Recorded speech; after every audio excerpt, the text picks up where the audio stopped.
Bonjour à toutes et à tous, on commence cette revue de presse en Italie avec le cas Vlahovic qui fait la une de la Gazzetta dello Sport, car hier il est entré en jeu lors du match de préparation face au Real Madrid et il en a profité pour inscrire un but dans les dernières secondes du match alors que les merengues tentaient d'égaliser.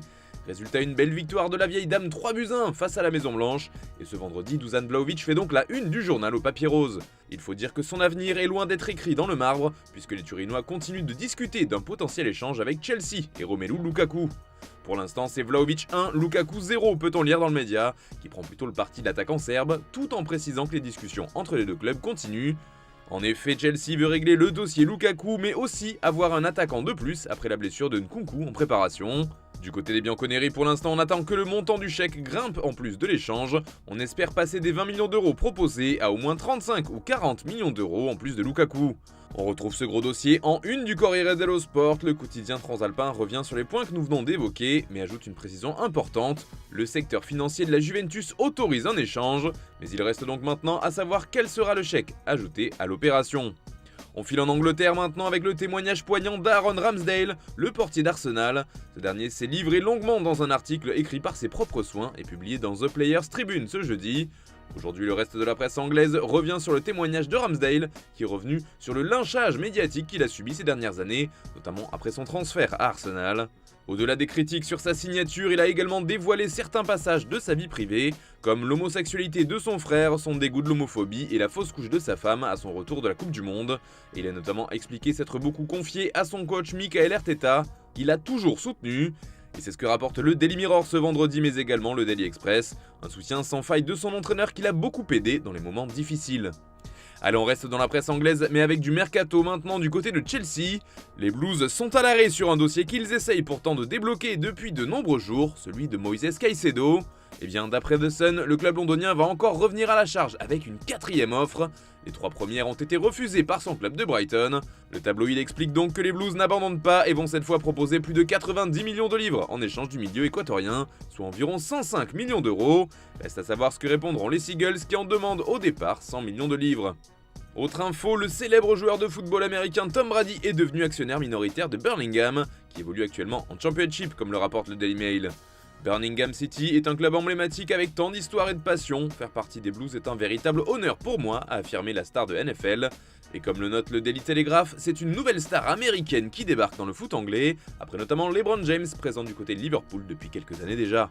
En Espagne, les journaux reviennent sur la nouvelle défaite du Real Madrid en préparation que l'on évoquait tout à l'heure. Les merengues ont perdu 3-1 contre la Juve après une défaite 3-0 contre le Barça.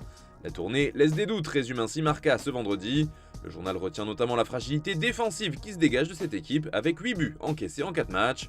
Ce mauvais résultat fait aussi les gros titres chez As, il reste encore des devoirs à faire avant le retour à l'école, s'amuse le canard.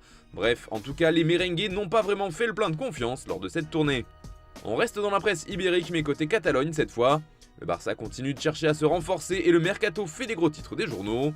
C'est le cas avec Sport qui affirme que la priorité du recrutement est au poste de latéral. On vous en parlait dans le JT d'hier, les négociations progressent pour Joao Cancelo, mais explique le média, les exigences de Manchester City sont très élevées. Le Barça ne lâche pas mais cherche d'autres solutions comme Ivan Fresneda. Il devient de plus en plus une alternative sérieuse pour le Barça, alors qu'en couverture de Mundo Deportivo, c'est l'opération Bernardo Silva qui fait réagir. C'est la priorité absolue du Barça, affirme le quotidien. Et pour l'instant, les Blaugrana cherchent encore la formule qui pourra convaincre City, qui ne veut pas encore voir un de ses meilleurs joueurs partir cet été. Et on termine ce tour de la presse en France avec l'équipe qui fait sa une sur le PSG. Paris accélère, placarde le journal, qui précise que le club francilien devrait officialiser l'arrivée d'Ousmane Dembélé aujourd'hui et espère la signature de Gonzalo Ramos. Mais sur ce deuxième point, c'est encore loin d'être fait puisqu'il reste encore beaucoup de détails à régler. Et selon Ojogo, la solution pourrait bien être un prêt payant avec option d'achat obligatoire. En tout cas, c'est une possibilité qu'explore actuellement le Paris Saint-Germain.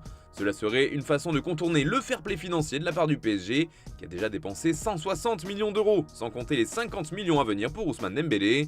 Et puis, toujours concernant le Paris Saint-Germain, selon Marca, Luis Enrique penserait déjà à quitter son club. Non, ce n'est pas une blague, selon le quotidien espagnol, tous les soucis internes trottent dans la tête du nouvel entraîneur parisien, dont le terrible cas Mbappé, et il penserait déjà à quitter le navire. Une information depuis démentie par le PSG qui est directement sortie du silence. Ce vendredi matin, c'est Sport qui s'en mêle. Le quotidien pro-barcelonais précise que Luis Enrique serait énervé contre Nasser El Khelaifi, mais qu'il ne voudrait pas pour autant quitter Paris. En gros, le coach serait très agacé par la décision de son président d'avoir écarté Mbappé de la tournée au Japon. Il voulait régler ce conflit différemment, en accord avec Luis Campos, mais on ne lui a pas laissé le choix, ce qu'il n'aurait pas vraiment apprécié. D'ailleurs, une réunion entre Nasser et Campos serait prévue pour lundi, et le problème devrait bientôt être réglé.